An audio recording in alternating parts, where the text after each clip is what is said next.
Welcome back to Catch Up on Thrones. There might not have been as many deaths in this episode, but there were certainly plenty of broken hearts. So sit back and enjoy our take on Episode 4, The Last of the Starks.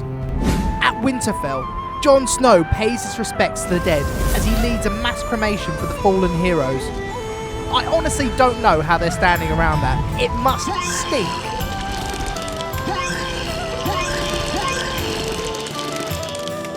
The survivors of the battle celebrate their victory in the hall by drinking.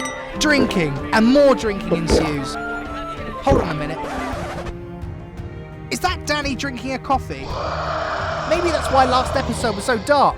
The place was so littered with coffee cups, it was the cheapest way to cover up all their mistakes. The celebration gets pretty boozy, and Dany legitimizes Gendry as a Baratheon and declares him Lord of Storm's End, the ancestral home of Lord Baratheon. Gendry, on a high, proposes to Arya, however is denied after she explains that being a lady isn't the life she wants. Boom! Another heartbroken. The drinking games between Tyrion and co leads to an awkward end when Tyrion guesses that Brienne is a virgin. Cue awkward moment.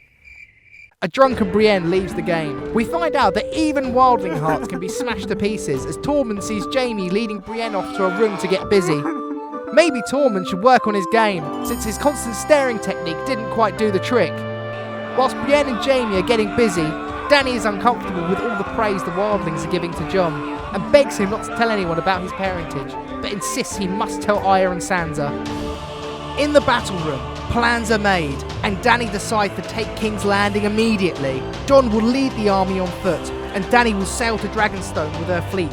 Arya, Bran and Sansa express their distrust in Dany, and Jon gets Bran to tell them about his true parentage after swearing to secrecy.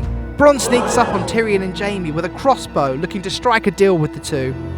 After Bronn threatens them both, Tyrion agrees to give him Highgarden in exchange for their lives. Arya and Sandor ride for King's Landing. Tyrion is concerned for Sansa's well-being, and she then reveals Jon's true parentage to him. Jon gives away his beloved ghost to Tormund, who is returning to the wall with the wildlings. Sam announces Gilly's pregnancy before Jon bids farewell to them. After hearing about Cersei's actions, Jaime departs from Winterfell for King's Landing, leaving a rather tearful Brienne behind. Another heartbroken. Coming this fall, beyond the wall, in every corner of the land, a mysterious presence is taking over. Ghost has a new master, Tormund. Together, they must face the seemingly unstoppable force of Redacted. Will they succumb to their fate and join the huge queues forming everywhere?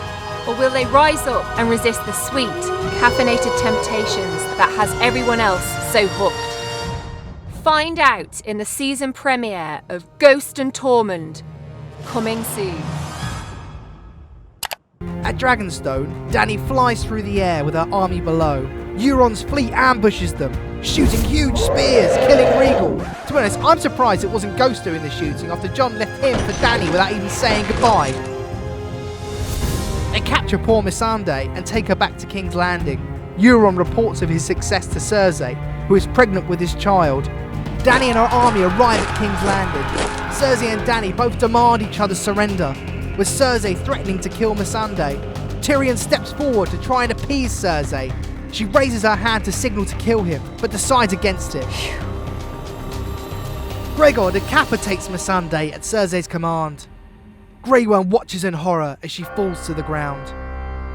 With all of these broken hearts and Rhaegal seemingly dead, the power balance between the two sides appears to be shifting, making it anyone's guess as to who will take the Iron Throne.